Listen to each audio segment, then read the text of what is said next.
Time with She Brew Royalty features remedies for inner healing and outer beauty. Real-time conversations with sisters in the Hebrew Israelite community, focused on healing our spirit, mind, and body, which will contribute to the healing of our nation as a whole. Sip a cup of tea, wear your favorite turban, tea, or tunic, and enjoy tea time with She Brew Royalty.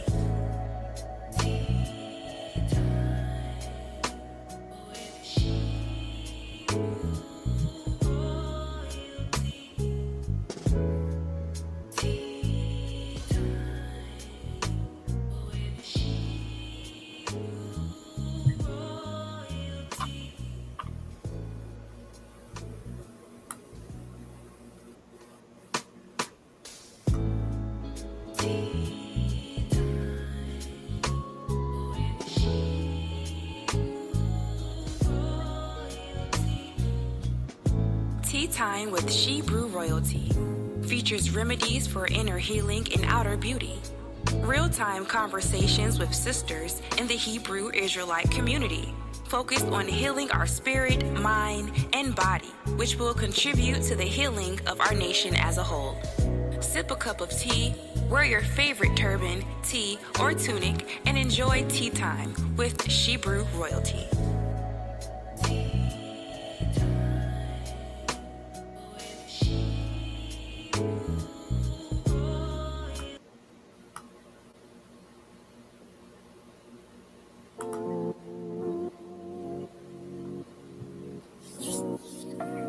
She Brew Royalty. She's got the fruits of the spirit, love, joy, and peace.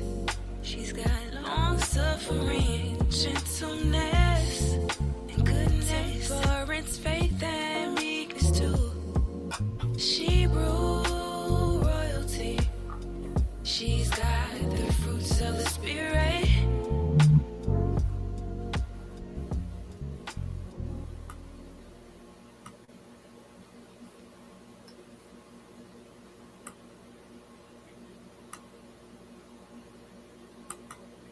Shalom, sisters. Shalom. Come on in, sisters. Where are you? Where are you? Come on in.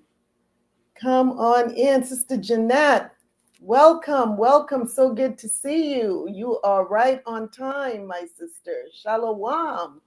Shalom. As you all come in, please, please, please do me a favor. Hit the like button, share, subscribe, hit the notification bell if you haven't already done so. Yes, come on in, She Brews, with your beautiful royal selves.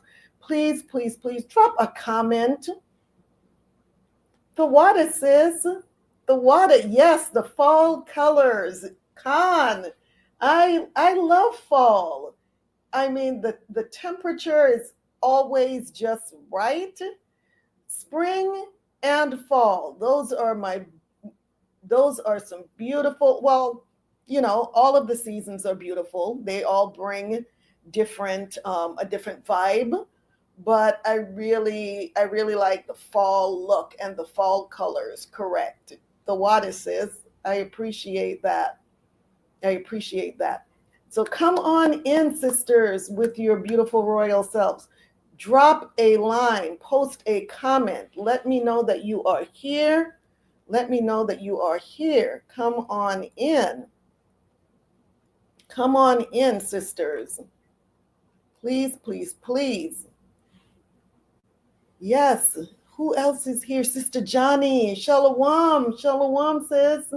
Shalom. Good to see you. Good to see you as well. The water. All my beautiful sisters out there. It is so good to see you all, at least to know that you're there. Post something in the comment box so that I can know that you are there, please. And, you know, as we do every Sunday, we always start this off by just giving a big shout out to AHAYAH, AHAYAH. For those that don't know what that means, that is I am that I am. That's the name of the God of the Hebrews and the Shebrews.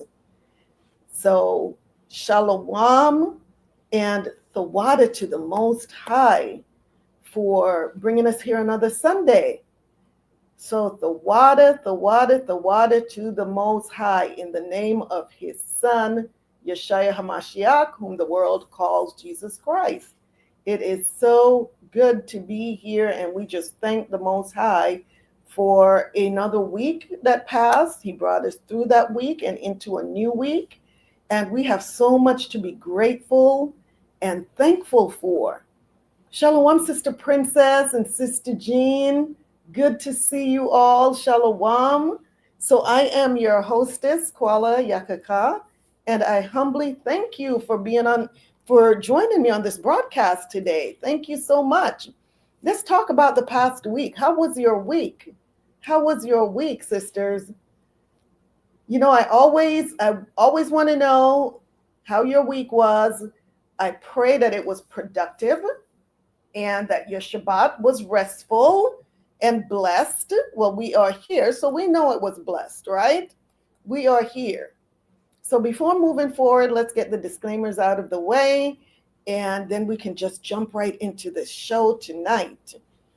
Okay, so let me start by saying tea time with Hebrew royalty is not going to be everybody's cup of tea. We get it. We understand, and it really isn't meant to be, right? And it's okay. But if you happen upon this channel and you realize that you don't agree with our beliefs, our lifestyles, it's okay.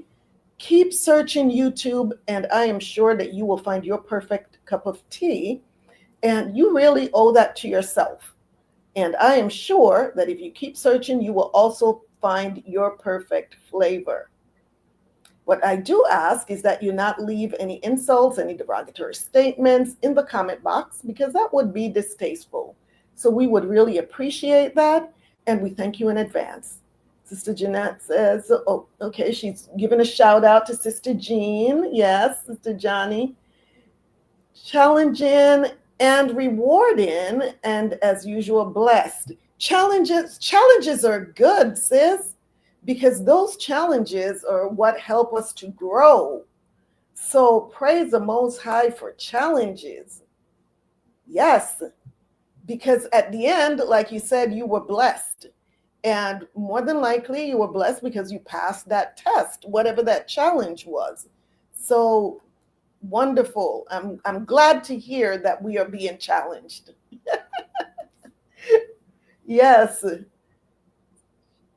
So also, although I am a certified and licensed physician assistant and certified functional nutrition informed professional, and I will be touching on topics of health and wellness on my broadcasts, we will not be utilizing this platform to diagnose or treat anyone's illnesses. So if you are experiencing any medical problems whatsoever, please consult your healthcare practitioner. And the views that you will hear on this channel are the views of myself and my guests, and not those of any particular church or organization. So that being said, those disclaimers are out of the way. Let's move on to my guardian doc. And I show this video every week. Why? Because, you know, we live in this world where, unfortunately, we get sick, and sometimes we need to search out medical care. So my guardian doc, I'm going to show this video, and you can see what they offer, especially during this time. We're going into cold and flu seasons. And sometimes we just don't want to have to go into an emergency room or an urgent care if we don't have to, for things that are pretty minor. And my guardian doc would be a solution to that problem if you have a matter that can be handled virtually. So let's take a look at this video, and we will be right back.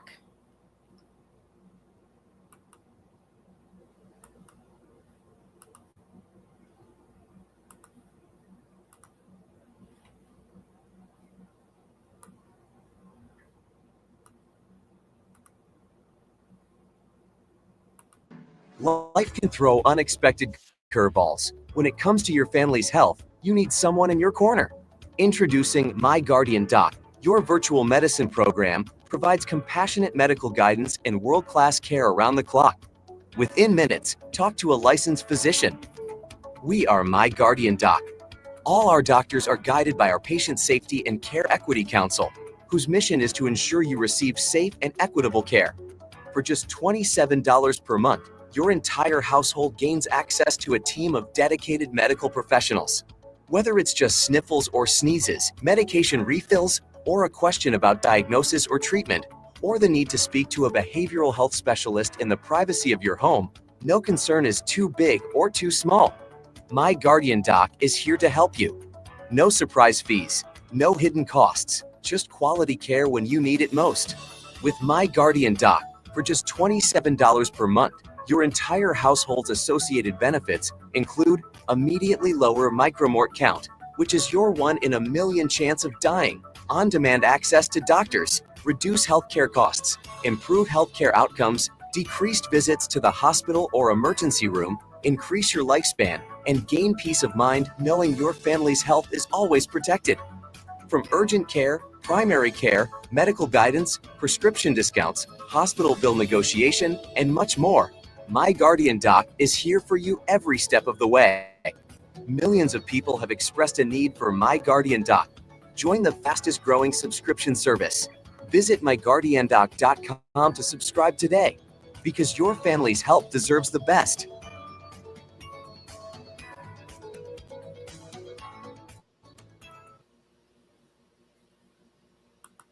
All right, so that is My Guardian Doc.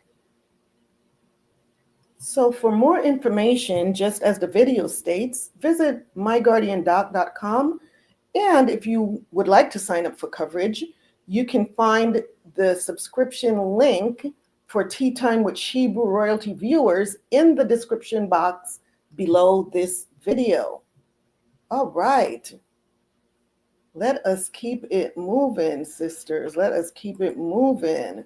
So once again, if you haven't already done so, please hit the like button, share, subscribe, hit the notification bell. And I hope that you are wearing your favorite turban, tee, tunic, or dress. And that being said, let's sip some tea and have healthy talk. Let's get this royal tea party started, sisters. So speaking of tea, many people talk about spilling the tea. But here on Tea Time, we don't spill tea, do we? We sip our tea. And we never let a tasty cup of tea go to waste, not here on Tea Time. So sisters, what is your cup of tea tonight? What is your cup of tea tonight? Talk to me. You knew I was going to ask that question because, like I say, it's not tea time without tea, right? So since we're talking about, Sister Jeanette mentioned my fall colors, and we're going into cold and flu season every year around this time. Some people, just tend to get sick. And we really need to start boosting our immune system if we haven't already started. Most of us are, because most of us eat healthy. We've been, drinking our teas, and so many of these teas are just packed and loaded with antioxidants, right? That are fighting off all of these free radicals that make us sick. So tonight, my cup of tea is elderberry tea. And elderberries are a super, super immune booster. And it makes an incredibly delicious tea as well. And here is my cup of elderberry tea.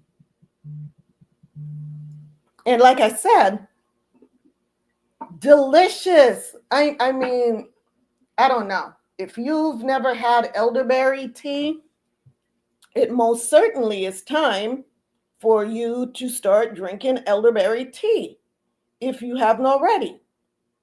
I am so serious. Oh my goodness. I'm going to put myself on mute here for just a second. Give me just a minute. I have a phone call. Give me just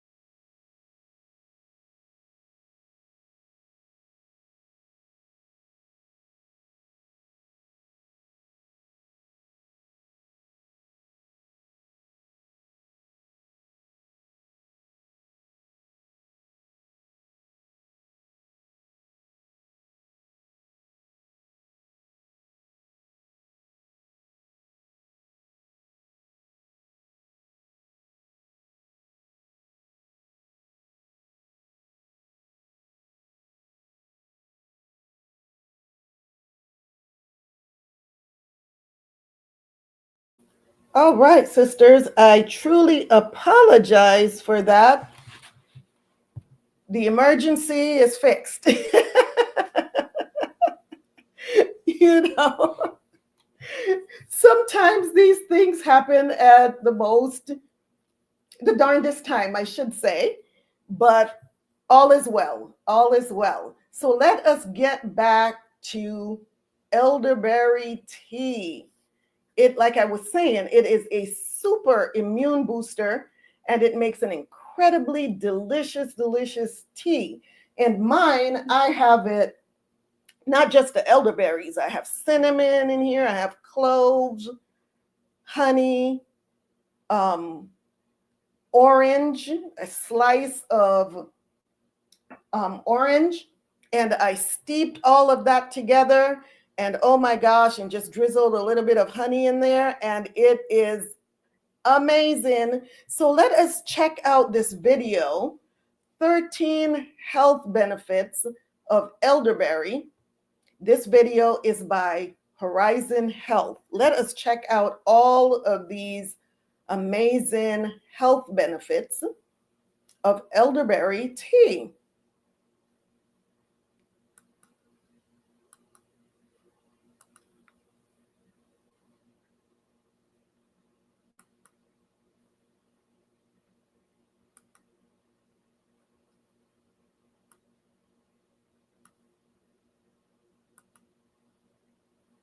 All right.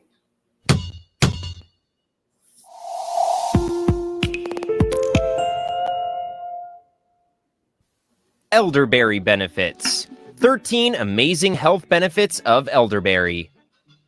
The elderberry plant is originally from the European region, and it is one of the most popular and well-known fruits globally. The elderberry is a medicinal berry fruit that can offer many health benefits when consumed in moderation, and has been used for centuries as a natural treatment for various illnesses and health conditions, including asthma, bronchitis, and sinus infections. In today's video, we will share with you the 13 amazing health benefits of elderberry. Number 1, relieve colds and flu. Elderberry syrup is one of the most researched foods and has many significant effects on our total well-being. These effects are supported by research, such as the ability to strengthen the immune system. Berries also have an immune-stimulating effect. Studies have shown that elderberry extract is an inexpensive, safe, and effective medicine for treating cold and flu symptoms. Researchers found that capsules cannot prevent the symptoms, but those who took elderberry had milder symptoms and a shorter duration. To reduce your chance of getting acutely sick from a cold, flu, or coronavirus, you need to be mindful of your diet, gut health, daily stress, and exposure. Do you find this video interesting so far? Please don't forget to subscribe to my channel. Hit the like button and ring the notification bell if you want to see more content like this. Number 2, treatment of constipation. Drinking tea crafted from dried elderberry can also boost the remedy of constipation. This laxative effect is attributed to a compound in elderberry referred to as anthraquinone. Also observed in rhubarb and senna, anthraquinone inhibits the absorption of water within the intestines. This will increase the intestinal pressure, stimulating muscle tissue contractions, peristalsis, to promote the bowel's clearance. However, there may be little scientific literature associated with the laxative properties of elderberry, and it looks secure when used for as many as 5 days. Number 3, reducing symptoms of sinus infection. Elderberry has anti-inflammatory and antioxidant properties and may be helpful in the treatment of sinus problems. A study by the Department of Internal Medicine at the Institute of Complementary Medicine at the University Hospital of Zurich examined the use of Sinupret products containing elderberry extract. Researchers used Sinupret with antibiotics, doxycycline or vibramycin, and decongestants to treat bacterial sinusitis. Surprisingly, there was a better performance from those who took the Sinupret at all. Number 4, pain relief. Anthocyanins reduce inflammation in elderberry. This is achieved by inhibiting nitric oxide. As a signaling molecule, nitric oxide causes inflammation in the event of injury or disease. By weakening this response, you can reduce pain and swelling. For a while now, elderberry tincture and topical ointment have been adopted to treat toothaches, cuts, bruises, and burns. Unfortunately, few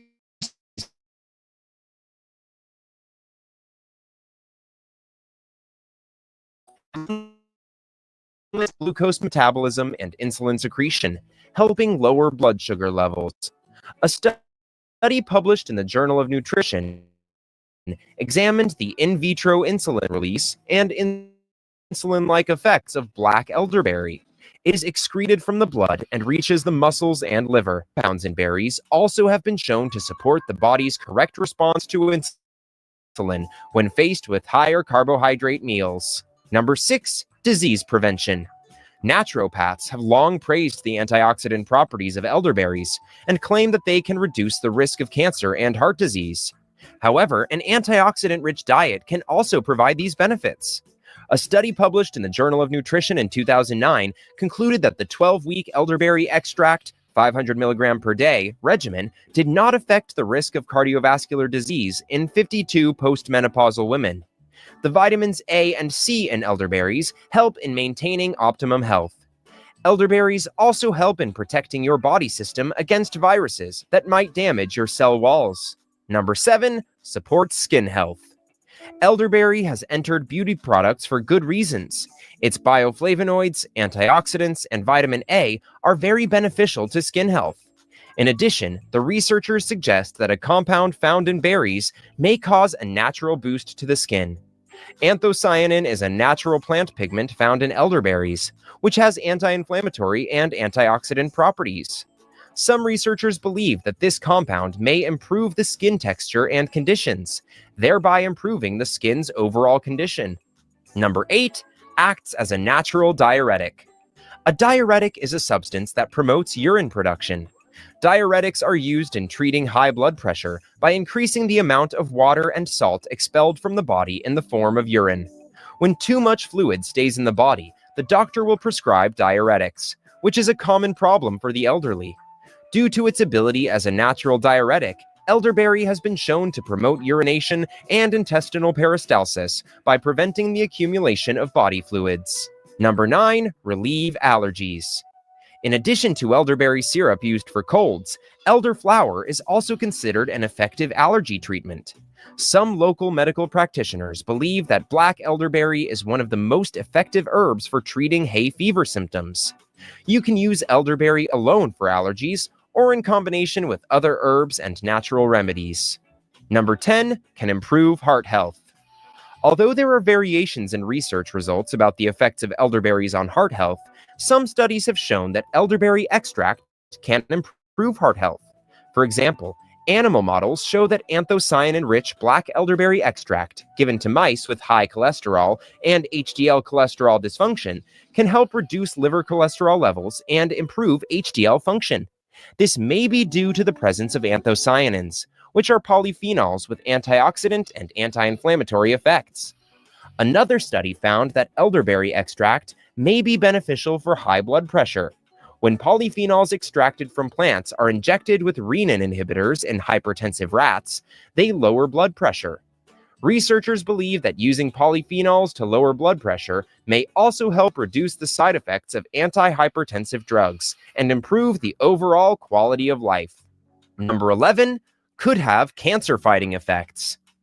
The extract of edible berries like elderberry extract is rich in anthocyanins and has been proven to have a large spectrum of anti-carcinogenic, pharmacologic, and therapeutic properties. In vitro research in particular implies that the elderberry has a few chemopreventive properties that could assist inhibiting, postponing, or opposing most cancer formation. A study shows that elderberries display capability as most cancer-combating foods. Number 12, digestive health.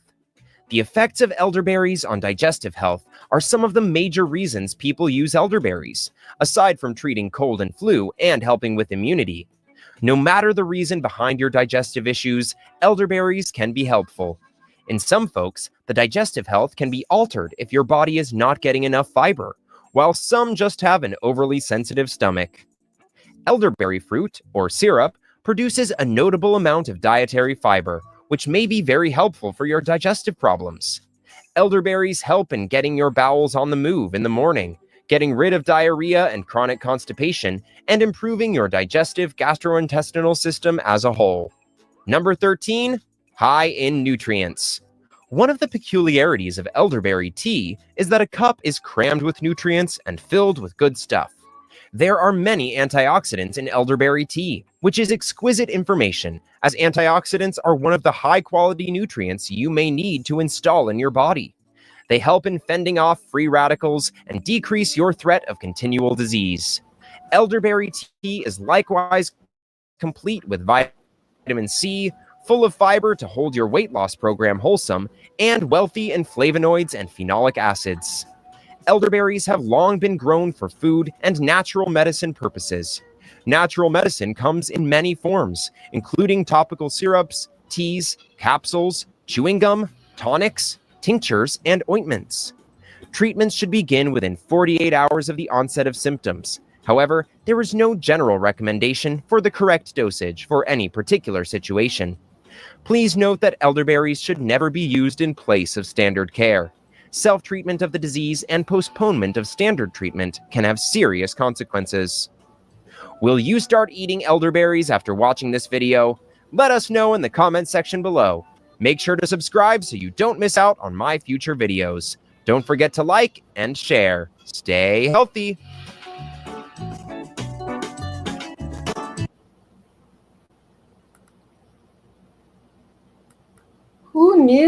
Who knew about all of those benefits of elderberries? Who knew of all those benefits?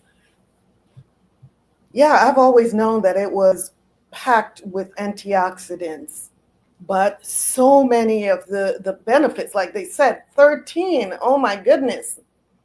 And especially this time of year, this is a time to really start loading up on elderberries, because it's so good for colds and flus. So yes, start drinking that elderberry tea. And did I mention how it's not only delicious as far as the taste, but the aroma it's when you're steeping this tea, whether it's in a tea infuser or on the stove, however you choose to make this tea, the aroma just fills the house. It's just incredible. Let me just put it that way. Go out and get your elderberries and start drinking your elderberries tea. Once again, sisters, like, share, subscribe, and hit that notification bell. We are about to get started. Also, because I do not promote on social media. Why? Because I don't have an account on any other social media platforms. So I depend on your support by sharing this channel and also inviting other sisters to watch.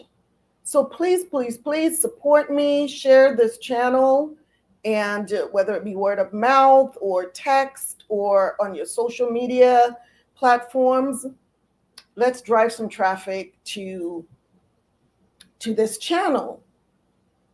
As my soul prospers, says Shalom family. This is Diana Lewis. Oh yes, you have a new name there. I didn't know elderberries had so much nutrition. Khan, it is definitely a superfood. Sister Zion says, yes, elderberries is amazing. Are you making some of these homemade elderberries juice, lady? Oh my gosh, I'm telling you, I have this drink that I make for fall and winter. And talk about packed with nutrients, packed with antioxidants. And elderberries happen to be just one of the 12 ingredients that's in this drink. It is I call it, it's just liquid gold. It's liquid gold. It's to make that drink because it has you can, just about every berry that you can think of is in that drink.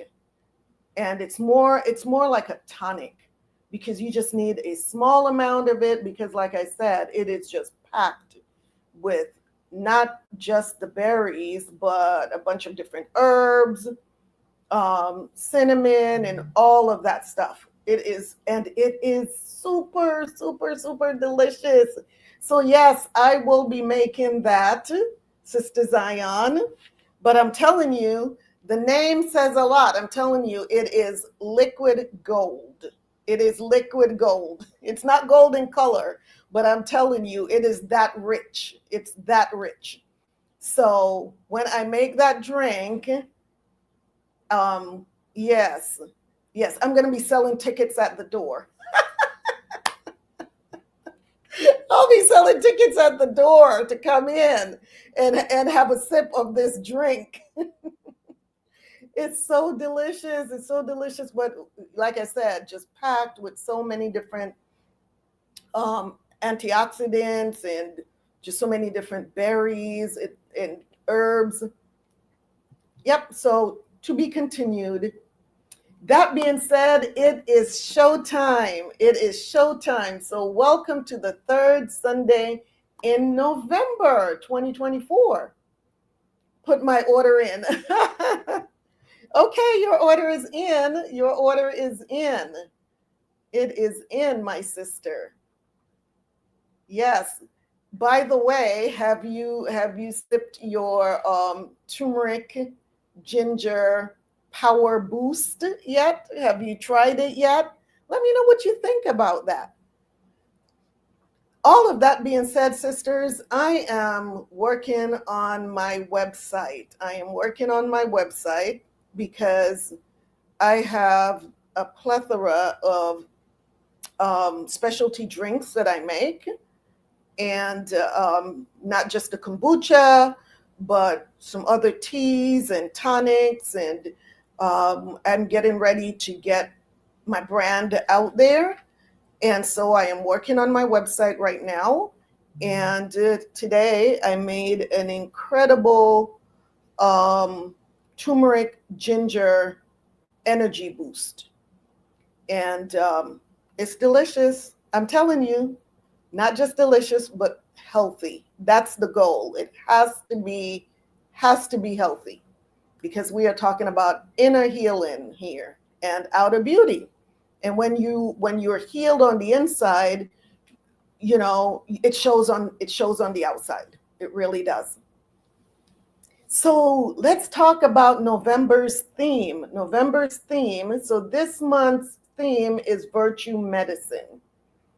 And the last couple of the past shows, we talked about what virtue medicine is. And so I'm going to go over that again, just because a lot of people are not familiar with virtue medicine.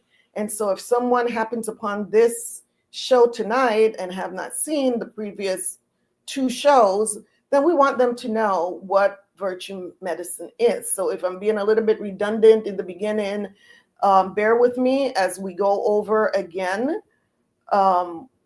what virtue medicine is. So each Sunday this month, we're delving into the different attributes of virtue that can be used as alternative means to aid in the treatment of health conditions to achieve a sense of balance, fulfillment, and wellness.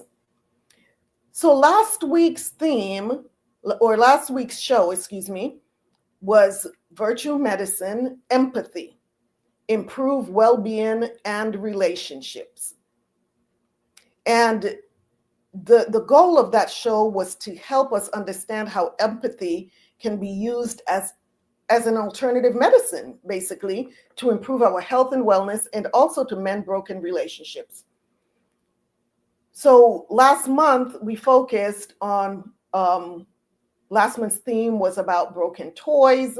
And like I mentioned, the intensity that theme brought, focusing on virtue, the virtue of gratitude, which was the first virtue medicine that we discussed, was gratitude.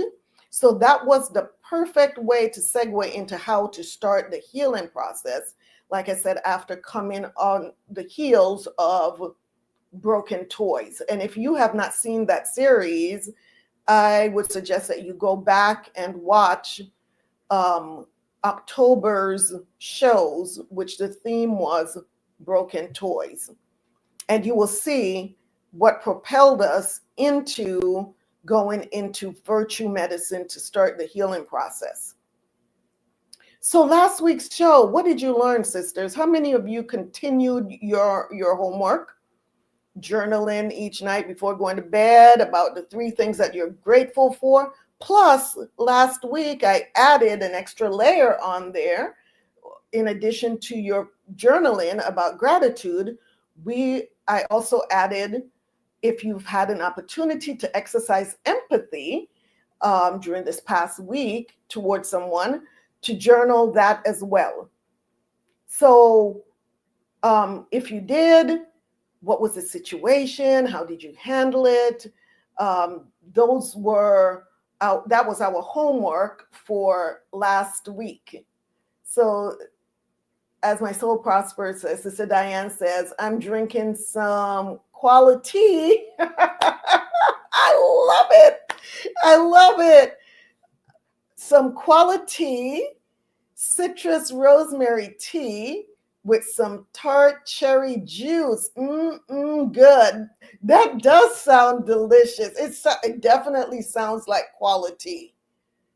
It really does sound like quality. I love it. Yes, it sounds delicious, sis.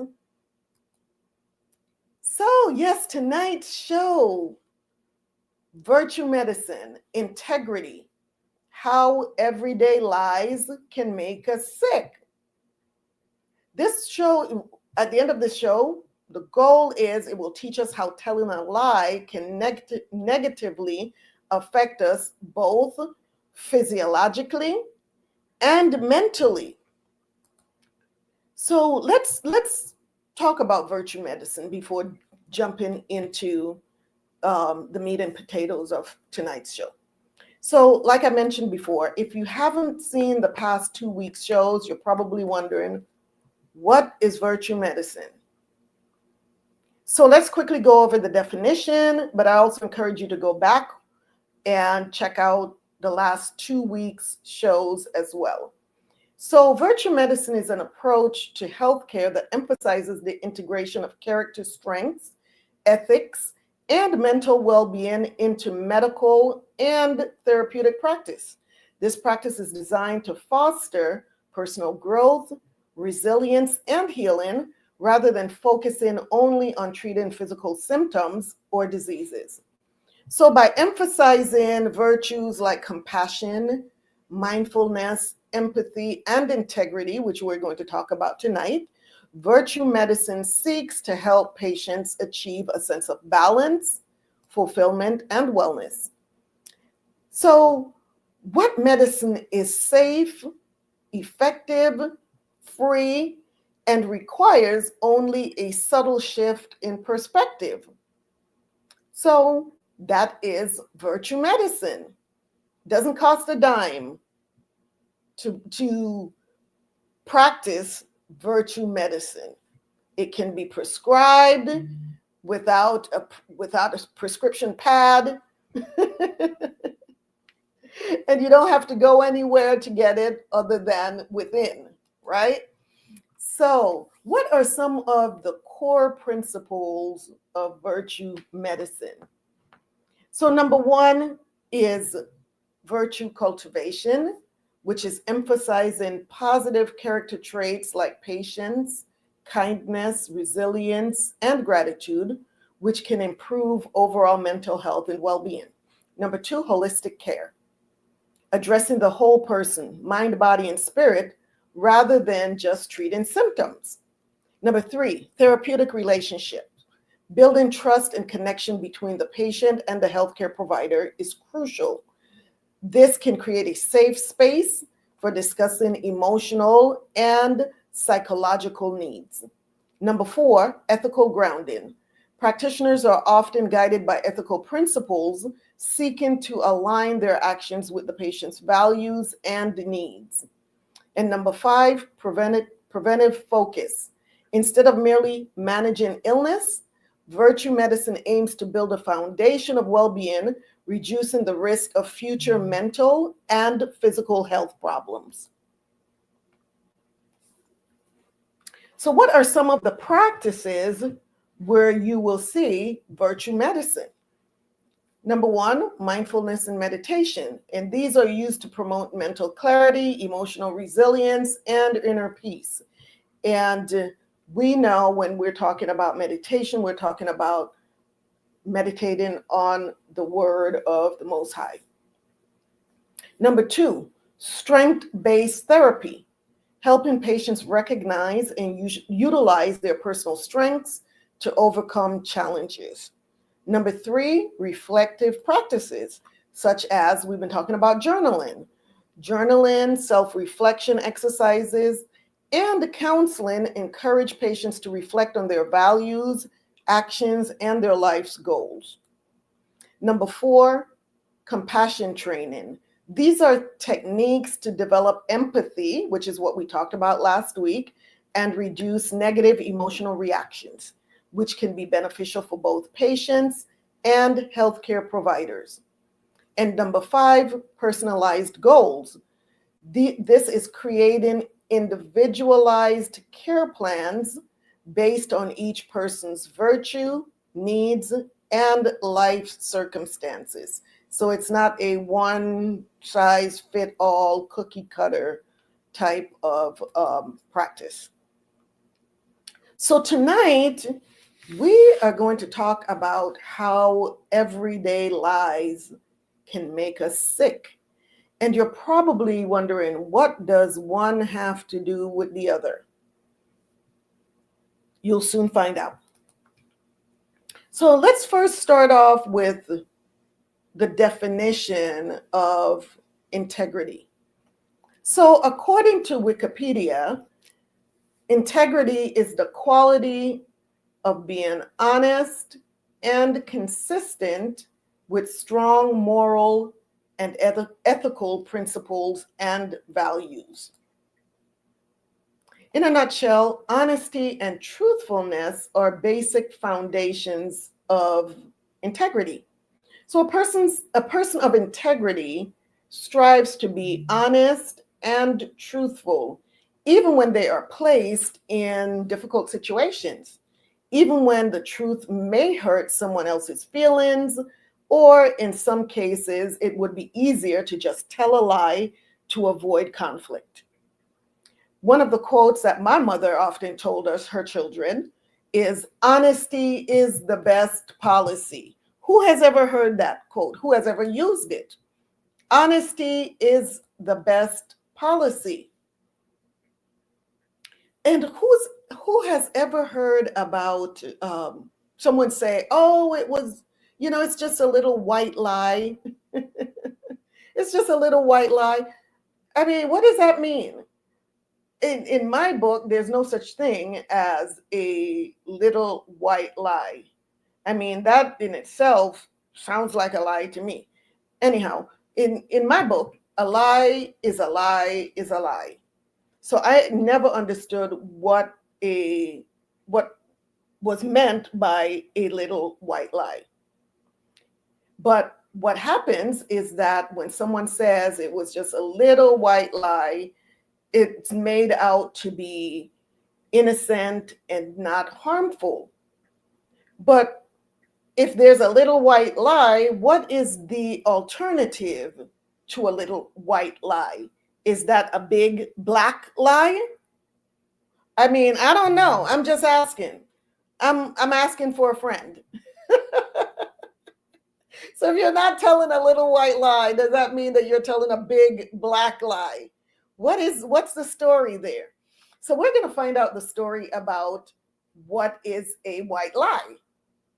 And we're going to this article by Psychology Today, what is a white lie? So let's find out, according to Psychology Today, what a white lie is.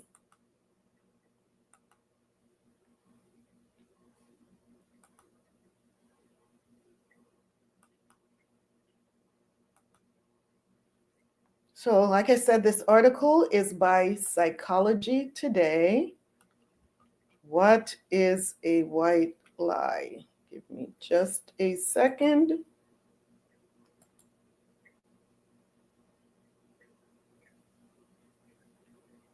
So this article says, people lie and some lie more than others, but most people are mostly honest most of the time. Taken together, studies seem to support the notion that while the average person is entirely honest across a typical day, the majority of people, 95%, cannot go an entire week without telling at least one falsehood.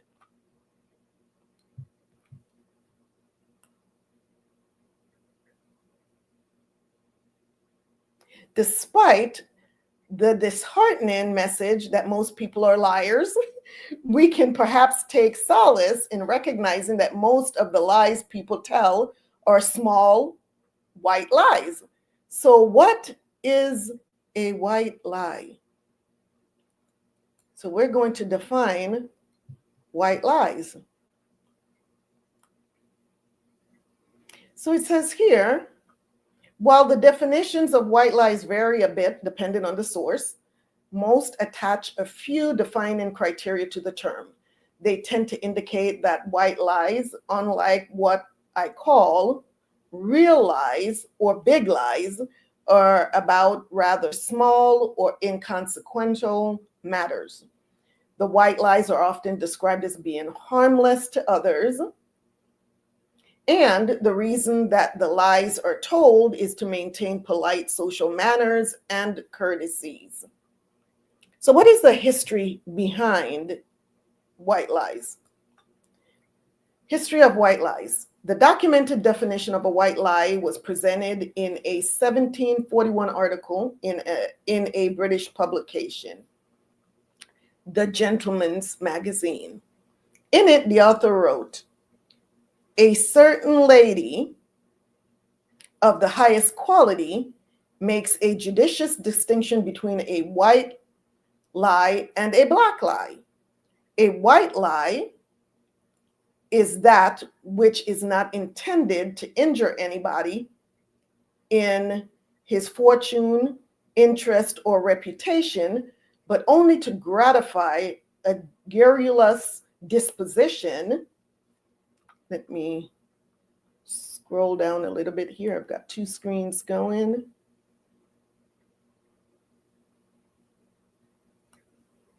There we go. And the itch of amusing people by telling them wonderful stories. So it seems they characterized white lies as being nothing more than harmless fibs told in the service of embellishing tall tales.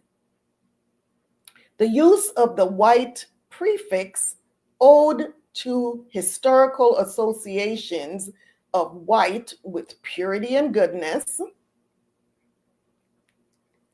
And while black and darkness carried connotations of malevolent. Oh my goodness, let me get myself together here. Malevolence and evil. That was a tongue twister. Malevolence and evil.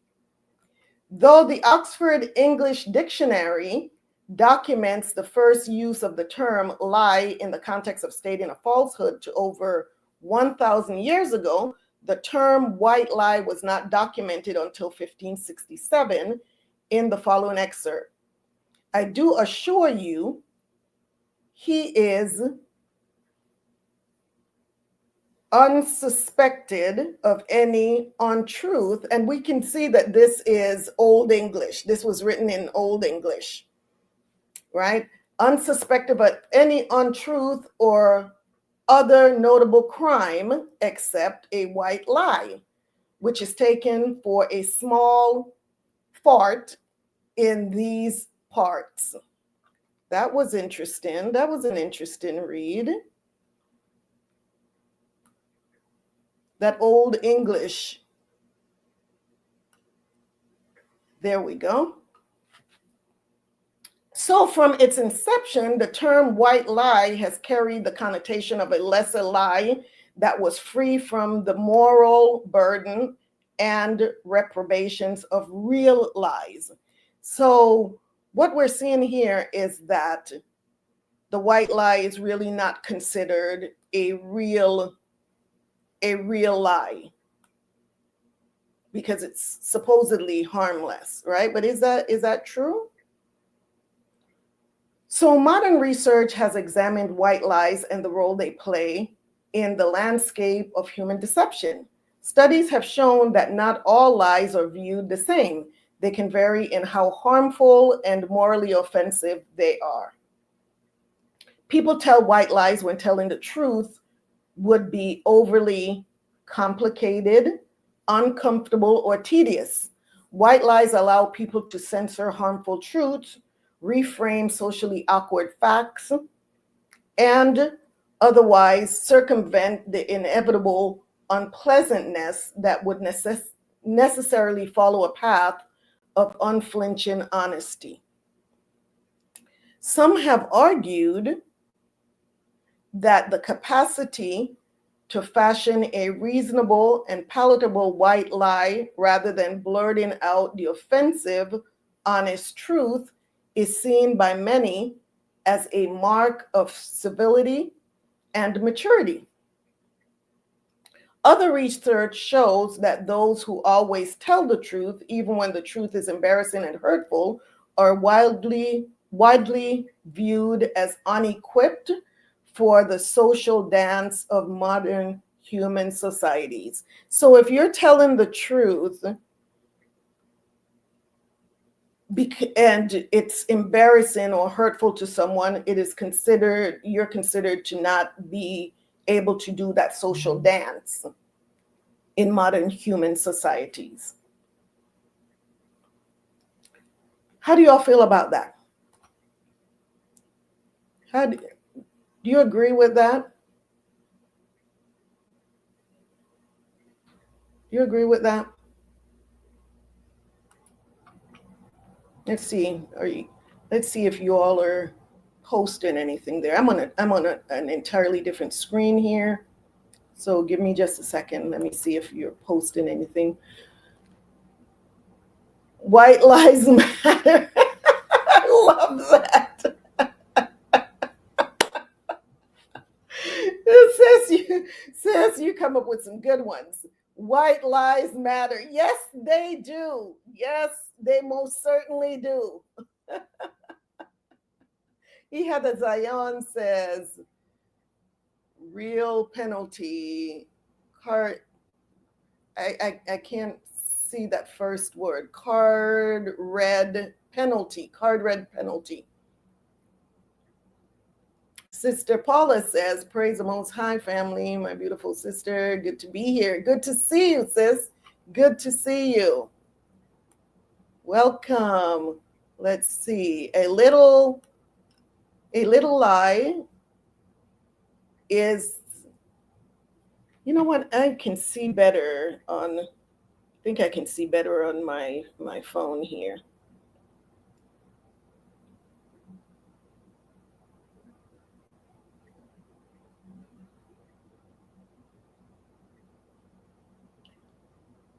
A little lie is the worst kind because by definition, it is shirking accountability.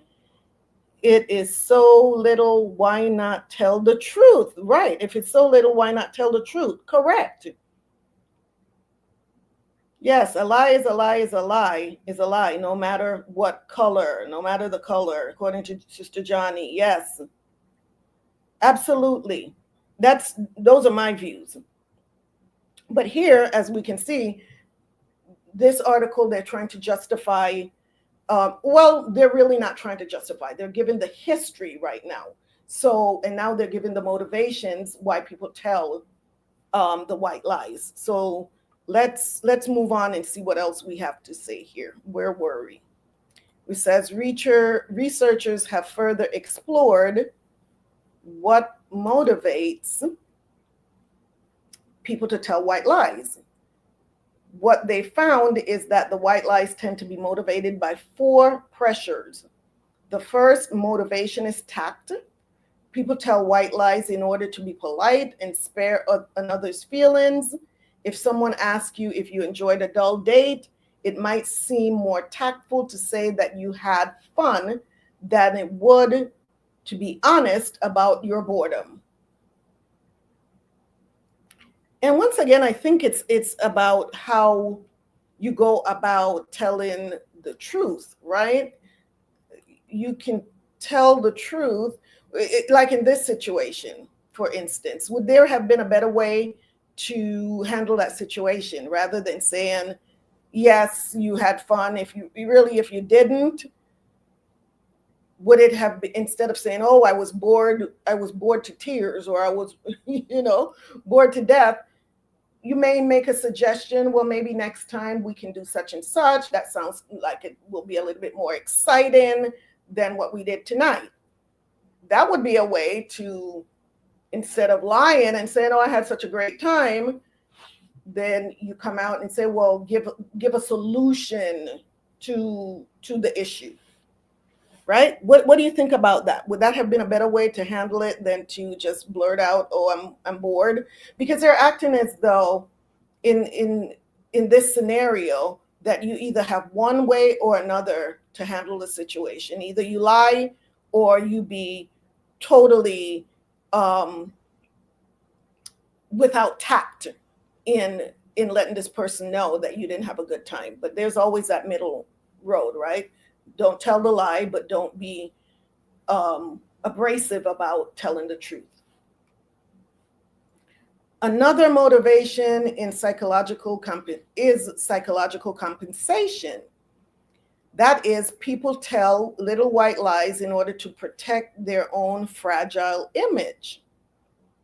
If someone asks why your most recent romantic relationship ended, you might preserve your ego by saying it was a mutual breakup, rather than admitting the truth that you were unceremoniously dumped.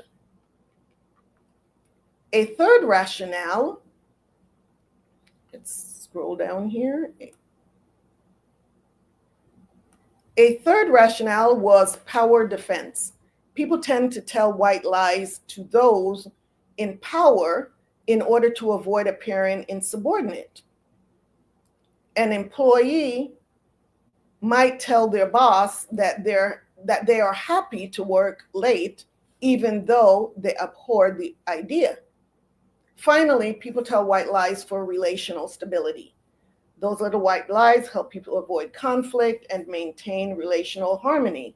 A husband may feign a deeply held religious belief in order to avoid a relationship fracture with his profoundly devout spouse.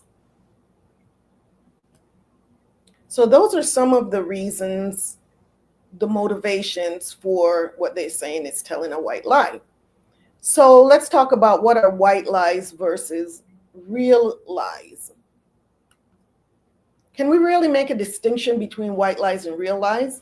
In one study, a large focus group was empaneled to distill the key features that set white lies apart from real lies.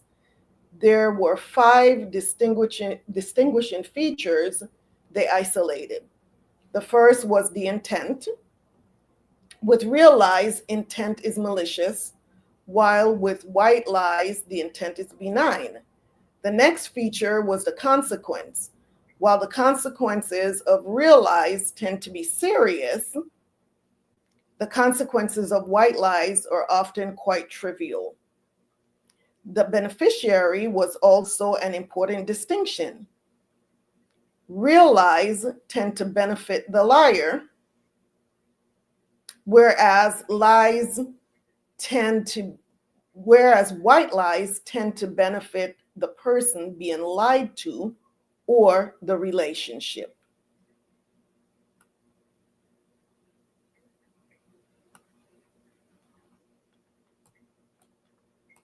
So the degree of deceit also seemed important. While real lies are largely untrue statements, white lies tend to be a mere bending of the truth. Finally, white lies and real lies differed in how morally objectionable they were viewed. Real lies were deemed to be universally wrong, while white lies were viewed as largely acceptable untruths. So let's see what you all are saying about this.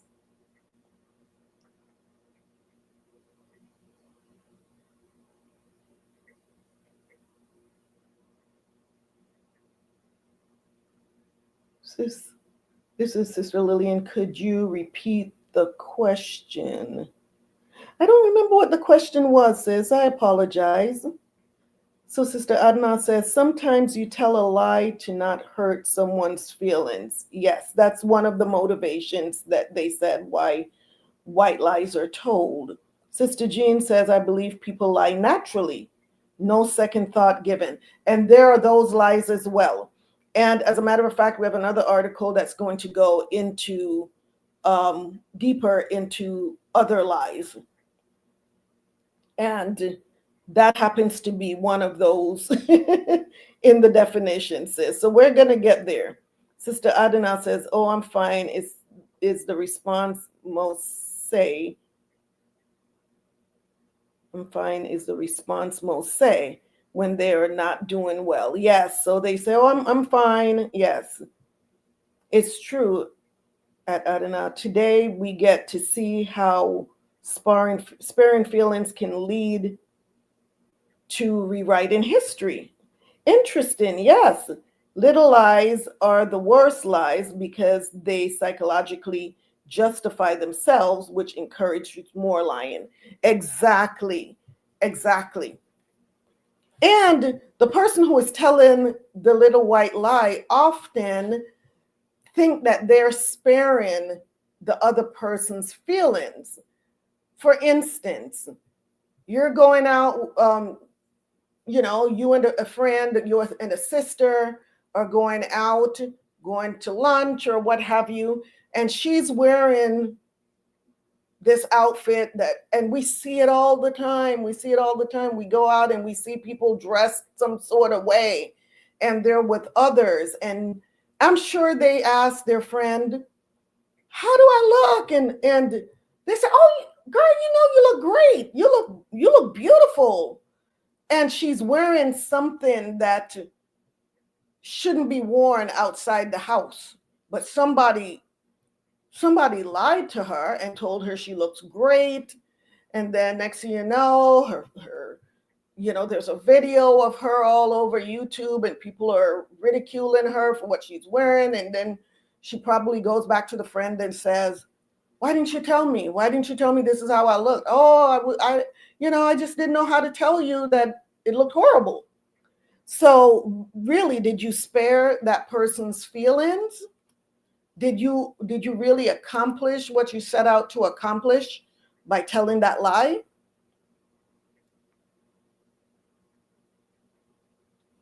Wow, this article is stating that lying is required in civilization. The devil is a lie. Yes, but sis, we also have to, and I don't want to go too deep, take into account we don't have to look too far when we look at the history books, right? How many lies were in the history books that were used in our schools to teach us history? How many lies were in there? And so, yes, those lies have been justified for centuries, right? So this should be no surprise to us.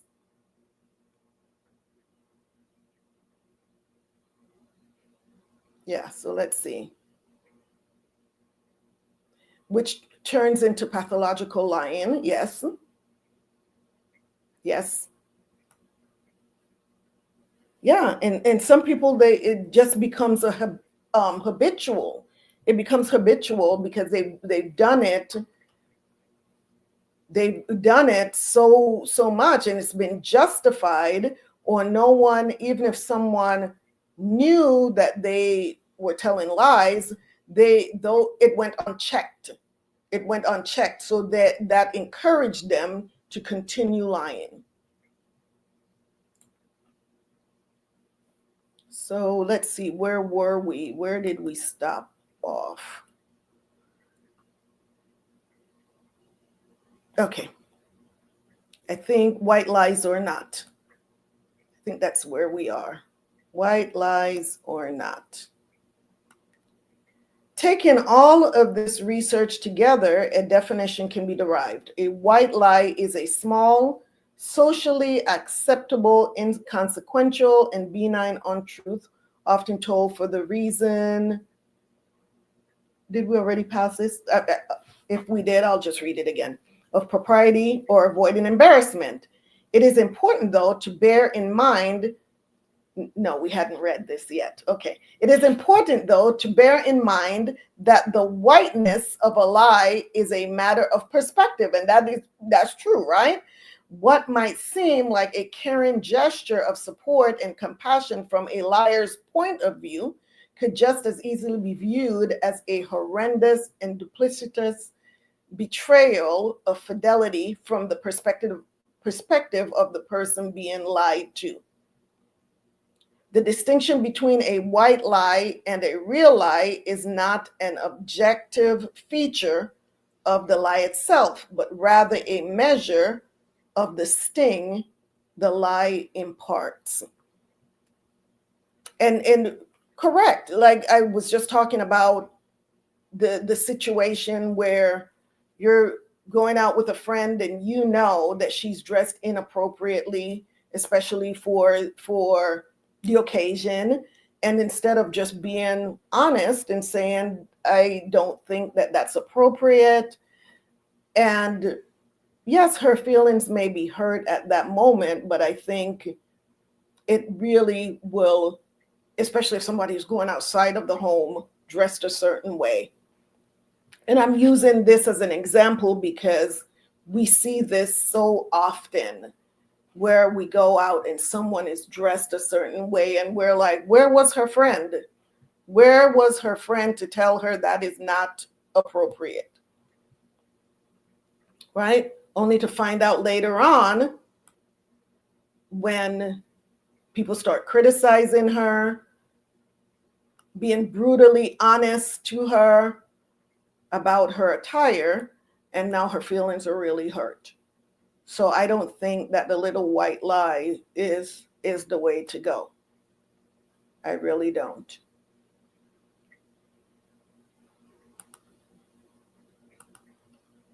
So let's see what y'all had to say about that.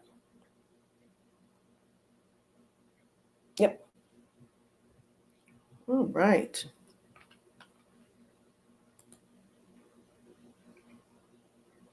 So that was, according to Psychology Today, what is a white lie? Why is my video purple?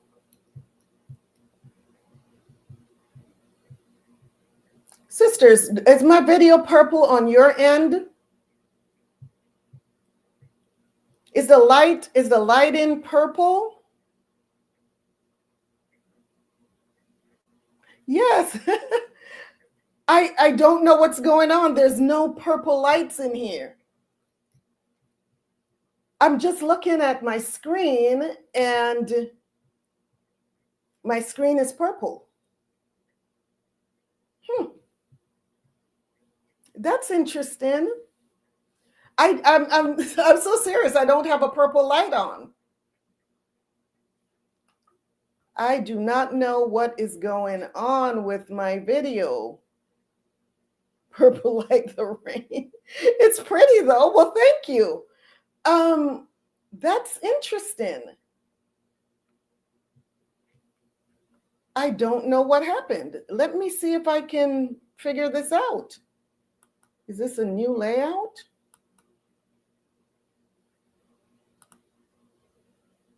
I apologize, sisters. We're gonna just have to roll with the purple lights. We're just gonna have to roll with the purple lights because I don't know what happened and I really don't know how to correct it. No, I looked up because I was looking on my phone because it's so much easier to see your text, your messages, your comments on my phone than it is looking at the screen because my vision is my far vision right now is not really sharp. So when I look back up, I noticed that it was purple. Oh my gosh. Okay, let's just roll with it. So was there anything else that you sisters agreed or disagreed on with that article about the white lies? Do you believe that white lies are harmless? I think the consensus is that they're not. So I believe that the truth comes out eventually, and that the person that you were trying to protect from the truth may not be happy about it when the truth finally comes out. And here's another example. Who remembers once upon a time when some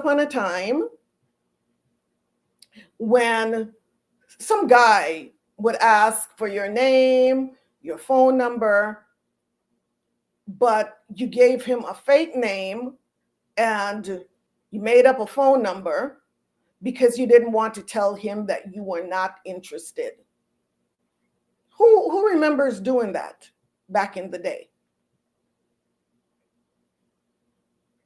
Was the lie white enough to spare his feelings when he tried to call you and realized that the number was not your number?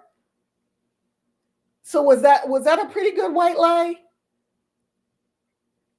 Because on the flip side of that, if this person was really interested and really wanted to talk to you, and then only to find out that you gave him a wrong number, a false number, false name, that could really hurt someone's feelings, right? So yeah, so the whole thing about telling these white lies to spare someone else's feelings, it's just being, I think that's cruel, actually. Sister Jeanette says, it's true. Some of us have done it. Sister Paula said it had to be known royal woman of God. I am so serious. I'm still baffled. With this purple light. I have no idea. I am so serious. I have no idea where that purple light came from. But we're gonna keep it moving. Sister Jeanette says, I do. My name was Natalie, always. But I have to say, that for me, it was difficult to do the little white lie things because I tend to be brutally honest, and sometimes I really used to be brutally honest, but I started kind of toning things down a bit before coming into this truth, and now I think I'm better at it. But I remember this one situation where I used that situation about the guy asking for your number, and I had someone ask for my number, and I told him no, and he says, well, how about I give you my number? And I said no. And he said, well, why not? I said, because I'm not going to use it.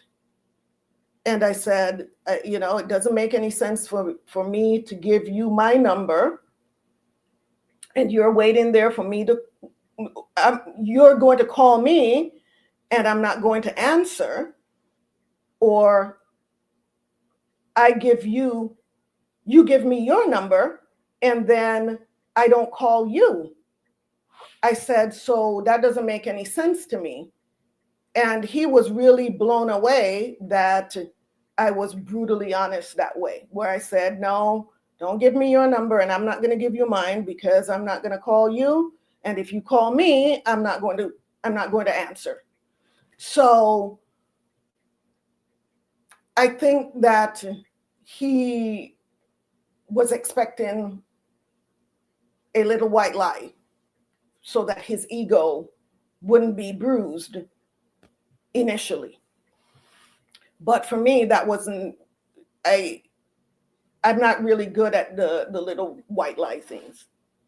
So Sister Diane says, I think women in our society are put in more of a place to tell more lies as a way of protecting themselves or to appear polite or ladylike.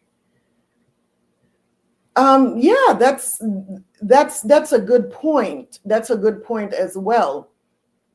But like I said, even with, I also think it's the way that you tell the truth that also matters, right? It's the way that you tell the truth that matters. Because there's a way that you can, as they used to say, let somebody down gently, let them down gently. I see what you mean, sis. Either way, feelings will be hurt, but if it were honest, at least we're not liars. I'm with it. Khan, yeah,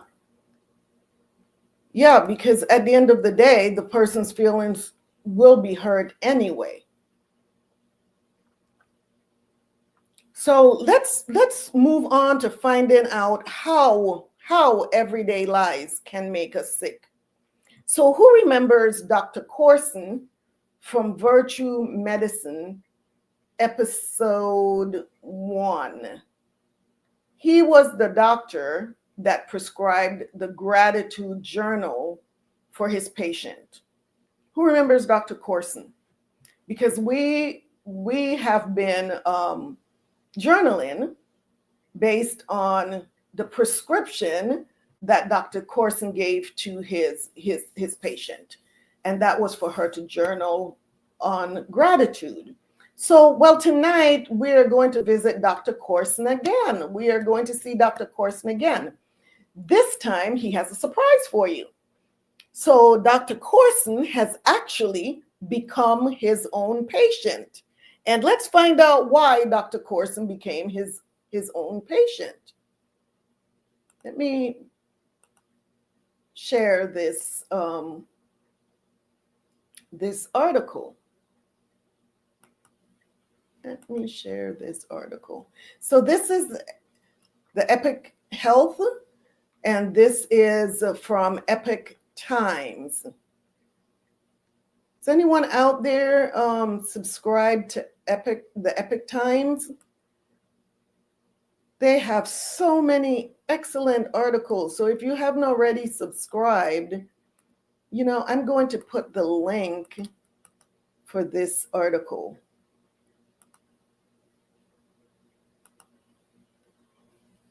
in here. I really like the Epic Times. That's a pretty long link. That's a pretty long link, but I think it's functional.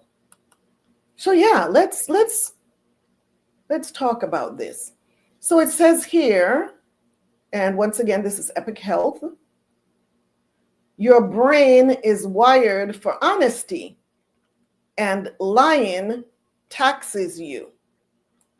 Your brain is wired for honesty, and lying taxes you. It takes a toll on you. So this article is by Robert Becker, PhD, Mackay Albert, and Yuhong Dong, MD, PhD. And this was written for the Epic Times.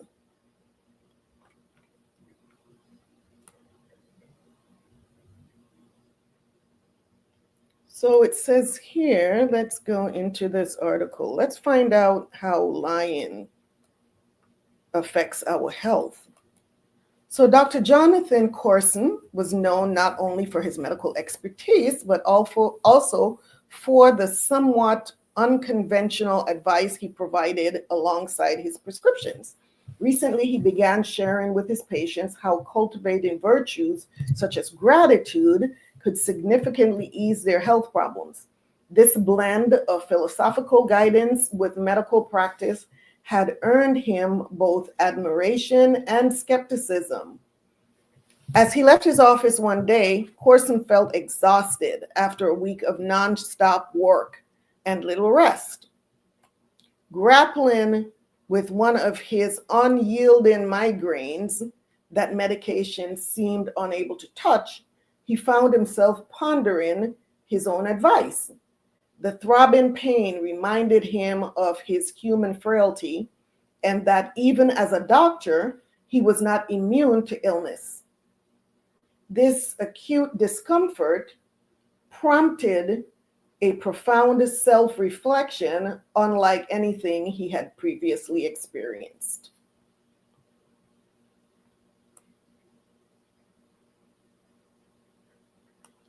Corson took great pride in his ability to listen and offer advice for what went beyond physical symptoms, daring to delve into the moral and ethical aspects of his patients' lives.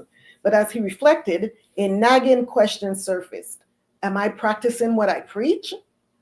The realization hit him hard. Perhaps his migraine was more than just a physical ailment.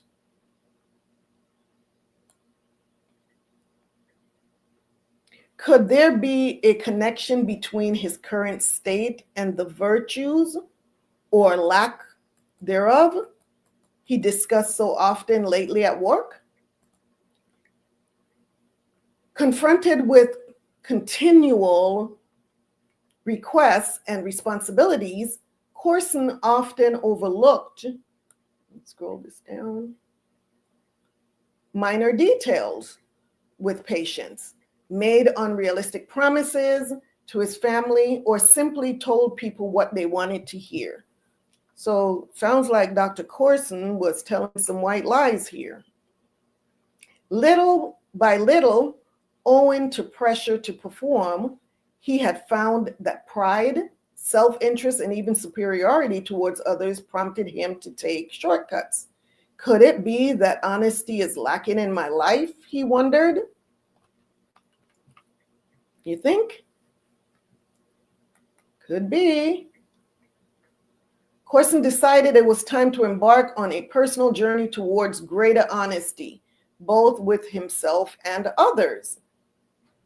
He began documenting each time he was dishonest or misleading and would later reflect on how he could improve. He also dove deep into scientific literature on the health benefits of honesty. So there we go. That is definitely a motivation to tell the truth, because there are health benefits to being honest. So tensions fade away. As he opened his heart to the transformative power of truth, Corson discovered a deeper sense of well-being and a renewed purpose in his work.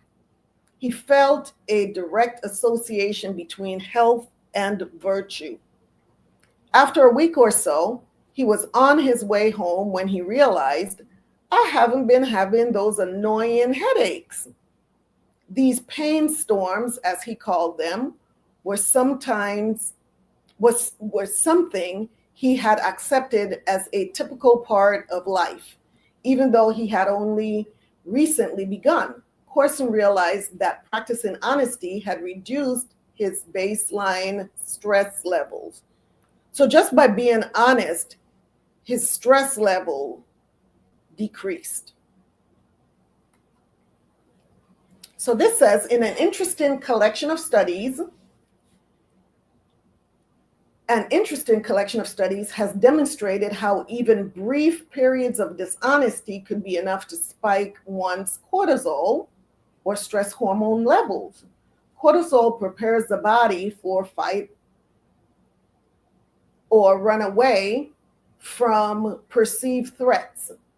Thus, when a person lies, their body reacts as if it is preparing for the potential consequences of confrontation or the need to flee. Would you believe that? Would you believe that when you are telling a lie, your body is going into the fight or flight mode? That is something else. That is something else. So this graph shows the cortisol reactivity in lie tellers versus truth tellers. So when someone is being dishonest, when they're telling lies, the cortisol level goes up. And when they're being honest, the cortisol level drops. You can see that right here. And look at how this spikes. Your cortisol level really spikes when you're being dishonest. So it says, in times of danger, the high octane energy release of cortisol can help the body do extraordinary things. However, humans are not meant to live in such a state day in and day out. Over time, stress hormones can tax the cardiovascular system, increase inflammation, and potentially cause migraines, such as those Corson experienced. The human body is an extraordinary, finely tuned biological system. Yet, just as excessive strain on machinery can cause wear and tear, pushing the body beyond its limits can lead to breakdown. And that's because of the high cortisol levels. So this diagram is showing the negative health outcomes of dishonesty. So depletion of the executive control regions of the brain. So the brain, the region of the brain that's helping you to execute certain activities throughout your day is depleted. So you're not able to think straight. You're not able to exercise or execute your job the way that you should, because that area of the brain has been affected. And that's because of dishonesty. Isn't that interesting? Then your heart rate is also elevated, and also your blood pressure is elevated, and your cortisol reactivity, your cortisol level is increased, which leads to negative health outcomes. So sometimes we wonder, why is the blood pressure up? Why are we so stressed out? And just dishonesty in itself can cause all of these outcomes. You're not able to focus at work. You're not able to function because of dishonesty. So it says here, the brain's natural honesty.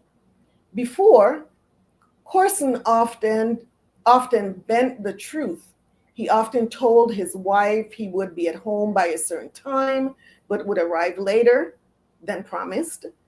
At work, he occasionally told patients he had personally reviewed their lab results first thing in the morning, when he had only skimmed them minutes before the appointment.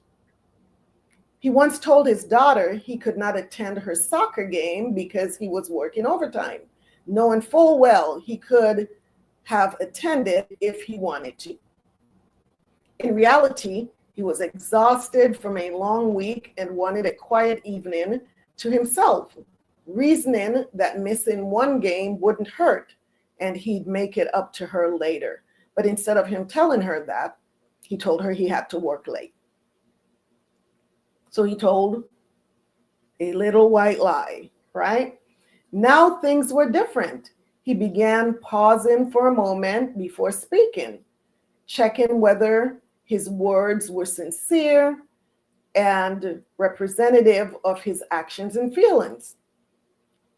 As Corson's authenticity with others grew, he began to speak more freely, a task not without challenges. To his surprise, he found that his self-respect and connections with others were more than compensation. Moreover, he finally felt that he was living a more authentic life. Yeah, you're going to feel that if you're being honest.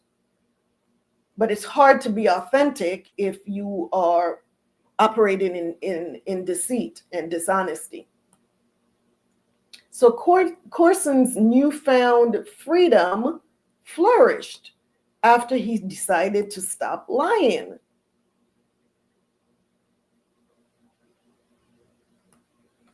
So in a landmark experiment, scientists measured subjects' brain activities when asked to lie or tell the truth.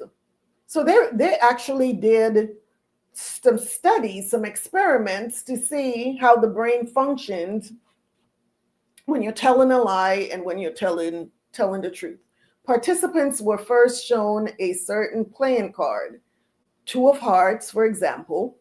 They were later presented with another card. The participants had to answer whether the card was the same, yes, or different, no. When the subject lied, they showed the same brain activity as when telling the truth, owing to the brain's activation of recalling the truth. However, they also displayed activity in 2 key regions involved in self-control. People think of the truth first, but in lying, the truth is inhibited. So that's interesting. So if you already know the answer to a question and you're asked the question, by default, your brain is going to remember that answer. But then if you choose to say the opposite, then another, let's see, is it another part of your brain? Let's see how they worded this. It's inhibited. In lying, the truth is inhibited, so that shows up in 2 other areas of the brain where the truth is being inhibited. So this suggests that being truthful is the baseline cognitive state. Lying requires additional cognitive resources, leading to increased mental strain and potential health implications. So these are, it's like a scan, brain scans that lights up certain parts of the brain when someone is being dishonest. So while speaking with a neuroscientist colleague, Corson further learned why concealing the truth is exhausting. He was told that networks in the brain connected to our dorsolateral prefrontal cortex, DLPFC, control our behavior and critical thinking. However, the PFC's resources are limited. That is, if we expend energy trying to be deceitful, there may actually be less fuel for problem solving and creative thinking. So you are really taxing your brain when you're being deceitful. This is why after a long, hard day, people often become less self-controlled to the detriment of others. So let's talk about the type of lies. Research shows there are different types of lies. Some lies can be invented on the spot, such as lying about what you had for lunch. Other lies can be crafted and memorized, such as lying about a trip to the Bahamas you never had. The more significant the lie, the greater its toll on your mind and body. Lying demands that you remember the lie's context, implications, and end goal, who you said it to, and when. Lies that require spontaneous deception to substantiate a previous lie strongly activate the anterior cingulate gyrus, ACC. For example, if asked why you were late and you quickly invent a traffic jam story despite actually oversleeping, your ACC works hard. This part of the brain inhibits our natural inclinations to tell the truth and requires extra cognitive energy to maintain the lie, ensuring it sounds believable and consistent with any follow-up questions. So that's a lot of work that your brain has to do to keep up with that lie. Make up scenarios such as the fabricated Bahamas trip significantly activate the DLPFC and are more mentally taxing than telling a simple lie, because you have to cross-check and ensure the fabrication is coherent. In short, deception comes at a considerable cost, while being truthful allows you to be worry-free, trusting, and free from anxiety. That is very true in a nutshell. Productivity and a life worth living. Each day, Corson began to find he had a little more energy when he left the office. He once remarked, "Who knew that just sitting and thinking could be so exhausting? Even though I'm just sitting at a desk, I feel like I put in a day of hard physical labor." Before, he said he was usually too wiped out to play with his daughter. Now he found himself more creative, playful, and engaged at work and home. Enjoying a better quality of life, Corson began to share his story with others. One day he spoke with his medical billing specialist, Frank, saying, "I bet people who are honest see the doctor less often. Someone should run a study." Frank remarked, "I believe that's true," and referred him to a study that he had recently read about a survey based on insurance claim showing that moral character was linked to lower rates of depression and more positive mental health. So that shouldn't be shocking. At the end of a particularly long day, Dr. Corson leaned back in his office chair. The weight of his responsibilities lifted as he recognized the subtle and profound shift in his life. If the mere act of being honest alleviated my stress and by extension my migraines, what other potential lies within the reality, within the realm of virtue, he wondered. As he prepared to leave for the day, a gentle smile grazed his lips. He turned off his office lights and stepped into the fresh evening air. As he drove under the twilight, he was not just heading home, he was heading towards a life that was more honest, healthier, and ultimately more whole. So here's the author's note. Today we face unprecedented challenges in society, medicine, and the workplace. This story is based on a composite of our colleagues and medical professionals. The challenges and rewards represented therein are real. Wherever more pressure to self presents, I am going to read this from closer up because I'm telling you, these lights are bothering my eyes. Let me read this closer up here. It says, with ever more pressure to self-present, beat the clock, and keep up with society's developments, many struggle with moral dilemmas in authenticity. We believe that the truth will really set you free. What do you think about that article about Dr. Corson's story? What do you think about Dr. Corson's story about how he was affected by the dishonesty? And a lot of people will sit back and say, well, it wasn't like he was telling these great big lies, but as we can see, that it didn't matter how big or how small these lies were, they were still having an effect on him to the point where they were causing migraines.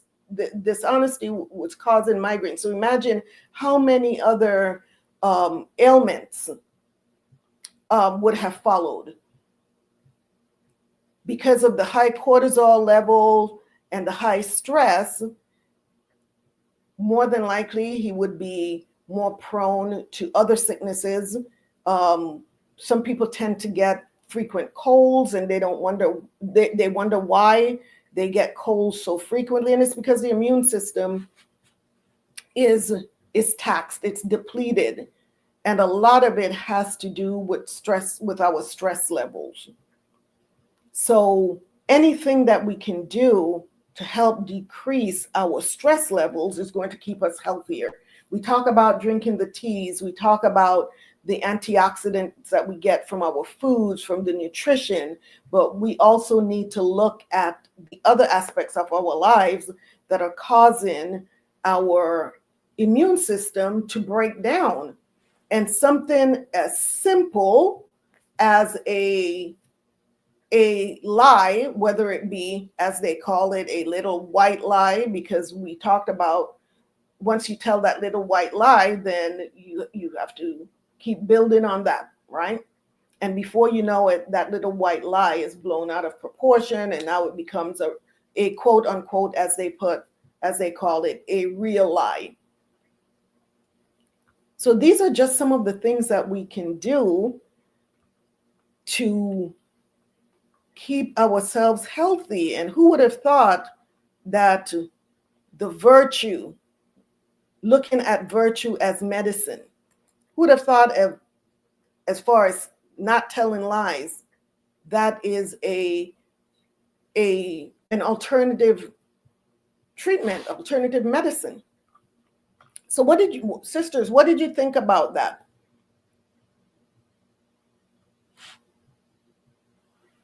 Sister Zion says, idle mind. Sister Deidre says, wow. Shalom, Sister Didi. How are you? Shalom. Shalom. So did you enjoy that article? Did you learn anything from that article, sisters? So now we need to check ourselves, right? Like Dr. Corson did. When we're having these headaches, when we're sniffling all the time, if we're having colds all the time, we start thinking, okay, Dr. Corson was talking about virtue. Is there anything that I'm missing here? Is it little white lies? Is it I'm not being grateful. I'm not exhibiting gratitude. What could it be? What about integrity, empathy? So these are some of the things that we need to start incorporating more in our lives in order to stay healthy. Who would have thought? So let us continue to journal. Let us continue to journal on gratitude, empathy. And like Dr. Corson, he also started documenting at the end of the day the lies that he told, and he became more aware of these lies, and he started correcting it. So that's the first step, right? Is to acknowledge the fact if we are participating in this, in lying, if we're constantly telling little white lies to spare other people's feelings, or whatever reasons we give for telling these white lies, or even the big lies. Sister Jeanette says that makes a lot of sense. Even when I watch movies with people trying to continue their lies, it gives me secondhand anxiety. So I believe this. Con says, yes, absolutely. Secondhand anxiety, that is true, right? Because you feel for them. You feel for them because you know they're going to be found out. Someone is going to find out that they're lying. The person that they're lying to or lying about is going to find out. So your heart is racing because what's going to be the consequence once it's found out that you're telling a lie? So imagine what our bodies go through when we're the ones telling the lie. And so we pass that on. If we start having high blood pressure, if your blood pressure goes up, or if you're having migraines, just like Dr. Corson did, then you start blaming it on something else. Oh, of course, there's no way that it's because I told a lie, or all of the follow-up lies that I had to tell to cover the first lie that I told. So these are some of the areas that we need to really check before we start thinking about, well, could it be this or could it be that? Could it be something that I ate or something I didn't do? Maybe it's something that you did, like tell a lie. So Khan says, I agree with that. So now along with our journaling, just being aware of when we tell lies, even the quote unquote little white ones, and make an effort to just be honest, And like I said, sometimes being brutally honest is really not, may not be the most desirable way to go. So just try to tone it down a little bit, how we deal with the honesty part. But honesty for me, I believe, is always the best policy. I really believe that. Sister Jeanette says, I don't want to feel like that for myself. It's awful. Yes, Khan. So yeah, as we can see, it really isn't the route to go. It does no good for you, and it does no good for the other party. And many of us already knew, telling a lie is not the way to go, right? Why? Because it's a sin. But now, also knowing that we knew spiritually why not to lie. And now this adds an extra layer because it affects us from a physiological and a mental standpoint. So lying affects your mind, body, and spirit. And that's enough reason right there to really put that in check. So make an effort not to lie. And if we do, we know what needs to be done. We know what needs to be done. Change those behaviors. All right. Any questions? Any questions, sisters? Any questions? Any comments? Thank you all so much. This was pretty enlightening. And what I love about the virtue medicine is they also bring the studies that were done. So it's not just, okay, this is what we believe happens to the body, but they actually have done studies to show that when we act with integrity, when we act in gratitude, empathy, that these virtues actually, they're saving our lives. They're saving our lives in a way, right? In a big way, because it's helping us from getting more sick.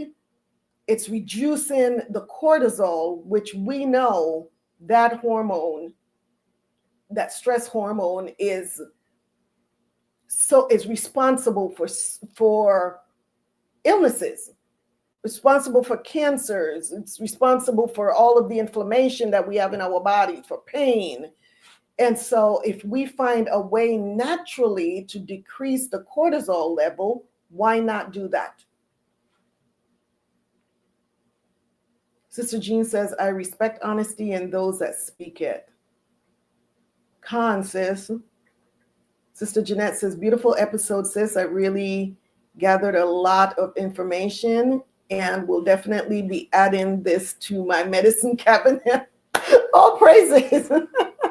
So here's a script for all of us. Honesty.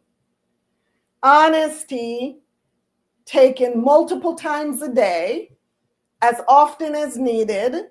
There are no side effects. So I am prescribing this for all of us. Honesty, gratitude, empathy, no side effects. And it is so healthy for you. Right? So that's our prescription. So next week's show will be the fourth and final episode in the Virtue Medicine series. So I thought it was most appropriate to end this series on a note about forgiveness. A note about forgiveness. And that's a topic that we've talked about multiple times, but I don't think that we have given it its own platform. So next week, forgiveness will be on the table.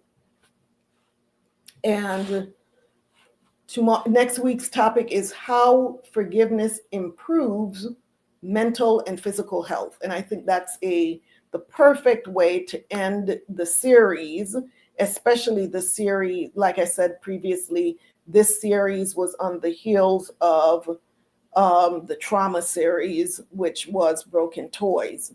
And so we talked a lot about forgiveness during the Broken Toys series, but now I think it's appropriate for us to end the Virtue Medicine series with forgiveness and how it does improve our mental and physical health. Sister Dee Dee says, Shalom, beautiful Akwad. I'm doing okay, and I pray you are doing as good as you look. The water, sis, the water. I am doing very well. Praise the Most High. Praise the Most High. I'm doing very well. And I pray that you are also. I pray that you are also. We're still purple. We're still purple. I don't know. I don't know what happened. So I am going to try and figure out this purple light thing. That is so bizarre. I wonder if it's something, it must be something with my camera. It must be something with my camera on my laptop. Yes, there must have been a fuse, I don't know, something I think went out in the camera. But of all the colors for it to choose, it chose purple. So that's my color. That's my color. You know, my color is purple. My this entire room, my chairs, my couch here is purple. My curtains are purple. My pictures. So, I mean, I have a very smart camera. I have a smart camera. Look at that. It chose the right color. Sister Jeanette says the internet says the cable connection. Oh, okay. The water says, wow, the cable connection. Okay, I'll check that. Wow. So sisters, I hope that you found the information that was presented tonight useful. If you did, please do me a favor and share this video with your sister friends, your relatives. Let us continue to grow this channel so that the information can reach Hebrews throughout the four corners of the earth, and even those who are not Hebrews but are willing to be a part of our community. So we are to let our light shine so that others can be led to the source of the light. That's what we're supposed to do. So I thank you. I thank you once again. I love you and I appreciate you so much for always taking the time out of your very, very busy schedule on the first night of the week, the night that you normally have to get ready for your whole work week. I just thank you so much. I appreciate you. I am grateful for you. Thank you for having tea and conversation with me. Thank you for your support. I'm so grateful for you. I thank the Most High for you. So know that I'm praying for you and I'm praying for us. Praying for us. So until the Most High brings us back together. Oh, I underbar, sis. I underbar. Sister Diane. Thank you. Thank you so much. So until the Most High brings us back together again, may you prosper and be in good health. The water, Sister Johnny. The water. The water. And remember, true healing begins inwardly before it is expressed outwardly. I thank you all so very much. I am your hostess, Qala Yakachaa, a voice of reasoning and justice. Have a blessed night, an amazing week, and if it's the Most High's will, I will see you next Sunday, same tea time, same tea channel. AHAYAH, Barakatah, Shalom. Be blessed, sisters. Shalom.